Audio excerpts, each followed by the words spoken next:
नमस्कार दोस्तों, बहुत बहुत स्वागत है आपका अपने चैनल टीचर एजुकेशन 360 में। मॉक टेस्ट सीरीज़ कर रहे हैं हम। आज हमारा जो मॉक टेस्ट है वो है 23वां मॉक टेस्ट। इसमें भी प्रश्न हमने 15 ही लिए हैं और विषय है हमारा हिंदी नाटक, यानी कि इकाई 8 से इसमें प्रश्न लिए गए हैं। तो मैं प्रश्न पढ़ूंगी, ऑप्शंस पढ़ दूंगी, इतने में आप अपना उत्तर लगा लीजिए। और ज़्यादा टाइम लेते हैं तो पॉज करके आप मतलब अपना लगा सकते हैं ऑप्शन। तो पहले प्रश्न की तरफ चलते हैं। पहला प्रश्न है, सुमेलित कीजिए। इसमें एक तरफ तो नाटक दिए गए हैं, दूसरी तरफ पात्र दिए गए हैं। 4 नाटक हैं। आषाढ़ का एक दिन, अंधेर नगरी, चंद्रगुप्त और ध्रुव स्वामिनी।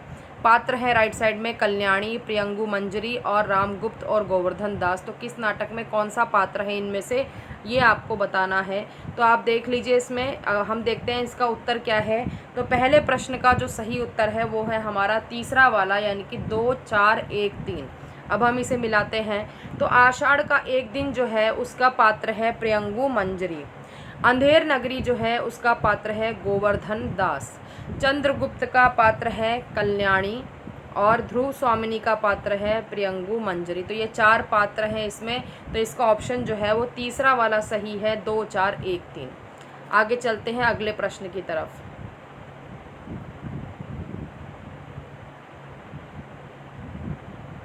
दूसरा प्रश्न देखते हैं। भारत दुर्दशा नाटक के संबंध में निम्नलिखित कथन किसने कहा। जिस प्रकार श्री कृष्ण मिश्र ने प्रबोध चंद्रोदय नाटक द्वारा आध्यात्मिक प्रतीक नाटकों की परंपरा चलाई, उसी प्रकार भारत दुर्दशा नाटक से राजनीतिक प्रतीक नाटकों की परंपरा चली। ये कथन जो है किसने कहा है इस नाटक के संबंध में। गोपीनाथ तिवारी, कुंवर चंद्र प्रकाश, दशरथ ओझा या शशि प्रभा शास्त्री। तो हमारा सही उत्तर है दूसरा वाला, कुंवर चंद्र प्रकाश। तीसरे प्रश्न की तरफ चलते हैं। सुमेलित कीजिए। एक तरफ लोक नाट्य दिया हुआ है, लोक नाट्य के प्रकार और वो कहाँ जो है किया जाता है लोक नाट्य, कौन से प्रांत में किया जाता है। राइट साइड में प्रांत है, लेफ्ट साइड में जिद्दा, भवाई, यक्षगान और जशीन। और प्रांत है कर्नाटक, पंजाब, जम्मू कश्मीर और गुजरात। सही उत्तर अगर हम देखते हैं तो तीसरे प्रश्न का सही उत्तर है हमारा पहला वाला, 2, 4, 1, 3। अगर हम मिलाएं इससे तो जिद्दा जो है वो पंजाब प्रांत में जो है किया जाता है लोक नाट्य।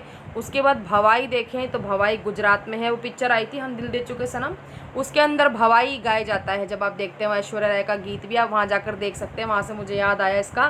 तीसरा है यक्षगान जो कि कर्नाटक का है और जो जशीन है वो है जम्मू कश्मीर का। जशीन और जम्मू कश्मीर ज से है तो आप याद कर लेंगे आसानी से। तो ये इस प्रकार ये लोक नाट्य इन प्रांतों में खेले जाते हैं। अगले प्रश्न की तरफ चलते हैं। चौथा प्रश्न, निम्नलिखित में से किस नाटक में रागानुगा भक्ति का प्रतिपादन एवं आदर्श कृष्ण प्रेम की अभिव्यक्ति हुई है। किस नाटक में। विद्या सुंदर, नील देवी, धनंजय विजय या मुद्रा राक्षस। तो चौथे प्रश्न का जो सही उत्तर है वो है नील देवी नाटक में। पांचवा प्रश्न देखते हैं। इसमें भी सुमेलित करना है। एक तरफ पात्र दिए गए हैं और संबंध दिए गए हैं कि इन पात्रों का जो है संबंध क्या रहा है आपस में एक दूसरे से, या फिर उसमें हम उनके बारे में जो बात है वो भी इस तरीके से लिख सकते हैं। तो इसमें पात्र दिए गए हैं, नरोत्तम है, हीरा, दास साहिब या रुकमा। और राइट साइड में संबंध है कि इनमें से कौन मुख्यमंत्री है, बिंदा की पत्नी, प्रेस रिपोर्टर और बीसू का बाप। तो संबंध की जगह आप इसको लिख सकते हैं कौन है वो पात्र, उसके बारे में जो है पूरी जानकारी है इसमें। तो सही उत्तर अगर हम देखते हैं अपने 5वें प्रश्न का, तो हमारा सही उत्तर है आखिरी वाला, यानी कि चौथा, 3, 4, 1, 2। तो नरोत्तम को अगर हम मिलाते हैं तो वो है प्रेस रिपोर्टर इस नाटक में। हीरा जो है ख वाला जो है वो बीसू का बाप है। दास साहिब जो है वो मुख्यमंत्री है इसमें। और रुकमा जो है वो बिंदा की पत्नी है। तो इस प्रकार से ये नाटक कौन से नाटक के पात्र हैं, ये पहले तो आपको ये याद आ जाना चाहिए, ये महाभोज नाटक के पात्र हैं। छठे प्रश्न की तरफ चलते हैं। अंजो दीदी नाटक जो है उसमें कुल कितने दृश्य हैं, 3, 6, 4 या 5। तो आपको प्रत्येक नाटक के दृश्य तो रटे होने चाहिए कि किस नाटक में कितने दृश्य हैं। तो आसान सा प्रश्न हो सकता है कईयों के लिए, और हो सकता है आसान से समझ के कई बार याद भी नहीं आता। तो अंजो दीदी नाटक में कुल दृश्य हैं 6। तो दूसरा वाला इसका सही उत्तर है। 7वां प्रश्न देखते हैं। यह पंक्तियाँ किसकी हैं। सर्वेश्वर दयाल सक्सेना ने हिंदी नाटक को नया लचीला शिल्प हिंदी रंगमंच को उसकी ज़मीन दी और बहुत सी संभावनाओं के प्रति सतर्क किया।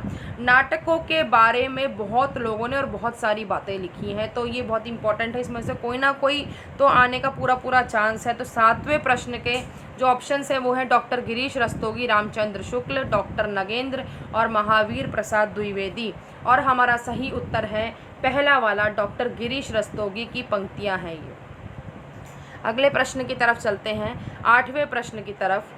सही कालक्रम बताना है हमें इनका नाटकों का। सन्यासी और मुक्ति का रहस्य, राक्षस का मंदिर और राजयोग, ये 4 नाटक इसमें लिए गए हैं। इन चारों में से जो दिए गए हैं कालक्रम, इसमें से कौन सा वाला सही कालक्रम है? तो अगर हम सही कालक्रम देखें तो आपको इनके रचना काल का पता होना चाहिए, तभी आप सही कालक्रम लगा सकते हैं। तो दूसरा वाला जो है वो हमारा सही आंसर है। सन्यासी जो है वो 1930 ईस्वी इसका रचना काल है। सन्यासी का रचना काल आपको कहीं कहीं 1929 ईस्वी भी मिल सकता है, लेकिन 1930 अधिकतर मिलता है हर जगह। राक्षस का मंदिर जो है उसके बाद 1931 ईस्वी रचना काल है। मुक्ति का रहस्य 1932 ईस्वी और राजयोग 1933 ईस्वी। तो चारों ही लगातार हैं, 1930, 31, 32, 33। तो ये वाला सही कालक्रम है। 9वें प्रश्न की तरफ चलते हैं। निम्नलिखित कथन जो है वो किसका है? लक्ष्मी नारायण मिश्र एक और नारी स्वतंत्रता के पक्षपाती हैं तो दूसरी और युवक युवतियों की सह शिक्षा के विरोधी। स्त्री पुरुष के आकर्षण को वे नितांत स्वाभाविक और नैसर्गिक आवश्यकता की पूर्ति मानते हैं। डॉक्टर भगवत शरण उपाध्याय, उमेश चंद्र मिश्र, डॉक्टर नगेंद्र या डॉक्टर हजारी प्रसाद द्विवेदी। तो हमारा सही उत्तर है दूसरा वाला, उमेश चंद्र मिश्र। अब हमें अगले प्रश्न में 10वें में गलत कथन छांटना है, यानी कि गलत कथन छांटने का मतलब ही समझ जाइए कि 3 कथन सही होंगे और 1 गलत कथन छांटना है, इस प्रकार से। या फिर इस प्रकार से भी प्रश्न आ सकते हैं कि 2 कथन 3 कथन गलत हो, 1 सही हो, तो वहाँ पे आपको नीचे अलग से 4 ऑप्शन दिए गए होंगे जिसमें लिखा होगा 1, 2 गलत, 2, 3 सही। इस प्रकार से भी आता है प्रश्न। इसमें तो डायरेक्ट ही पूछ लिया कि इसमें से गलत कथन कौन सा है। पहला कथन है अंधेर नगरी नाटक में 6 दृश्य हैं। दूसरा चंद्रगुप्त नाटक में 15 गीत हैं। तीसरा आगरा बाजार नाटक का रचनाकाल 1954 ईस्वी है। और चौथा धर्मवीर भारती का एक नाटक सृष्टि का आखिरी आदमी है। तो इसमें से अगर हम गलत कथन चुनते हैं अपना, तो हमारा सही वाला उत्तर जो है वो दूसरा है। सही उत्तर हमारा ये है, लेकिन ये कथन गलत है। बाकी के पहला, तीसरा, चौथा जो कथन है, तथ्य है, वो बिल्कुल सही हैं। ये वाला इसलिए गलत है क्योंकि चंद्रगुप्त नाटक में 15 गीत नहीं है। चंद्रगुप्त नाटक में मात्र 13 गीत है, 2 कम है इससे। तो ये सब तथ्य होते हैं नाटकों के बारे में, किसी भी विधा के बारे में जो आपको पता होने चाहिए। तो ये दूसरा वाला गलत कथन है। अगले प्रश्न की तरफ चलते हैं। 11वां प्रश्न सुमेलित करना है। फिर से इसमें पात्र दिए गए हैं एक तरफ, दूसरी तरफ उनकी प्रतीकात्मकता दी गई है कि किसके प्रतीक हैं वो। तो पहले जो इधर पात्र हैं वो है विदुर, युधिष्ठिर, संजय और कृष्ण। दूसरी तरफ है मानवीय मूल्यों के प्रतीक, तटस्थता के प्रतीक और गांधीवादी विचारधारा के प्रतीक और राजनीतिज्ञ के प्रतीक। तो पात्रों से समझ में आ रहा होगा कि किसके नाटक के पात्र हैं, या आप अपने आप पहचानिएगा, मैं बताऊंगी नहीं। विदुर जो है, इसमें अगर हम मिलाते हैं तो सही उत्तर जो है हमारा वो है हमारा तीसरा वाला, यानी कि 3, 4, 2, 1। अब मिलाते हैं हम। विदुर जो है इसमें वो गांधीवादी विचारधारा के प्रतीक हैं।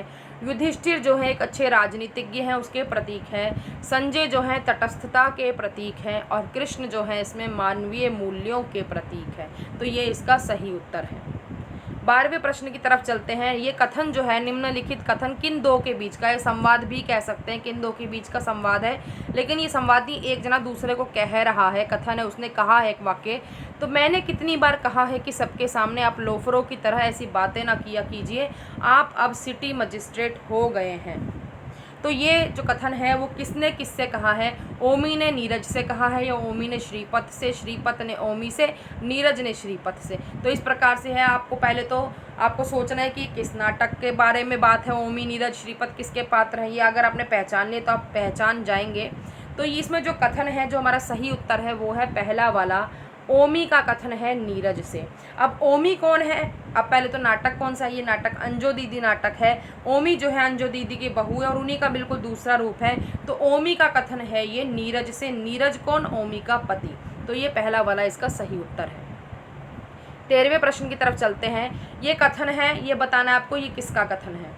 प्रसाद के बाद पहली बार हिंदी को एक नाटककार मिला था जिसे हिंदी रंगमंच के लिए एक नया दर्शक पैदा किया था। नेमीचंद्र जैन, डॉक्टर सुरेश अवस्थी, महेश आनंद या ओम शिवपुरी, किसने कहा है ये वाली बात? तो सही उत्तर है हमारा दूसरा वाला, डॉक्टर सुरेश अवस्थी। 14वां प्रश्न है, ध्रुव स्वामिनी नाटक में किस पात्र द्वारा राष्ट्रीय स्वर मुखरित हुआ है? ये भी इम्पोर्टेंट प्रश्न है, तथ्य बहुत इंपॉर्टेंट है, पता होना चाहिए आपको। तो इन चारों में से मंदाकिनी, रामगुप्त, चंद्रगुप्त, शकराज, किस पात्र द्वारा राष्ट्रीय स्वर मुखरित हुआ है? राष्ट्रीयता की बात किस पात्र के द्वारा आई है इसमें, इस नाटक में? तो इसका सही उत्तर है पहला वाला, मंदाकिनी, रामगुप्त चंद्रगुप्त की बहन। 15वां प्रश्न है, यह गीत किस नाटक का है? यह कसक अरे आंसू सहज जा, करुणा बन दुखिया, वसुधा पर शीतलता फैलाता बन जा। तो ये गीत किसने गाया है इनमें से? स्कंदगुप्त, चंद्रगुप्त, ध्रुव स्वामिनी या सिंदूर की होली, किसने ने, किस नाटक से? तो अगर आपको किसने वाला भी याद आ जाएगा तो वो भी पूछ सकते हैं इस प्रश्न में। तो किस नाटक से ये गीत लिया गया है? तो जो हमारा सही उत्तर है वो है हमारा तीसरा वाला, ध्रुव स्वामिनी। और आप अभी देखिए हमने ऊपर किस पात्र की बात की है, मंदाकिनी की। तो यह गीत भी मंदाकिनी का ही है इसमें, जिसमें करुण रस की योजना भी की गई है। तो ये करुण रस भरा जो है गीत है और ये मंदाकिनी का ही गीत है। अगर इस प्रश्न में पूछ लेते कि ये किस पात्र द्वारा गाया गया है ध्रुव स्वामिनी नाटक में, तब भी इसका उत्तर फिर मंदाकिनी होता। तो ध्रुव स्वामिनी नाटक में मंदाकिनी पात्र द्वारा गाया गया करुण रस का गीत है ये। ठीक है, तो इस प्रकार हमारे यहाँ पर 15 प्रश्न पूर्ण होते हैं।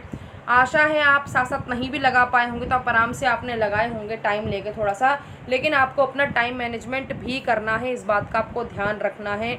जितने घंटे का पेपर होता है प्रश्नों को डिवाइड करके एक प्रश्न के हिसाब से जितना टाइम बनता है ना, आपको उससे 5 सेकंड या 5-7 सेकंड कम लेके चलना है हर प्रश्न के लिए, तभी आपका अच्छा अभ्यास हो पाएगा। इसलिए अगर आप साथ में टाइमर भी लगा लें वीडियो के तो ज़्यादा अच्छा रहेगा। तो इस प्रकार आप अभ्यास करते रहिए। चैनल को सब्सक्राइब नहीं किया है तो कर लीजिए, साथ में नोटिफिकेशन बेल को दबाना ना भूलें और वीडियो को लाइक करते रहिए इससे हमारा मनोबल भी बढ़ता है। आपके कमेंट्स हम ज़रूर पढ़ते हैं, बहुत अच्छे कमेंट्स करते हैं, इसके लिए बहुत बहुत धन्यवाद। आप पढ़ते रहिए और अपने स्वास्थ्य का भी ध्यान रखिए। रात में भी पढ़ रहे हैं तो अपनी नींद को भी पूरा करना बहुत ज़रूरी होता है। तो अपने स्वास्थ्य का ध्यान रखते हुए पढ़ते रहिए, हमेशा खुश रहिए। धन्यवाद।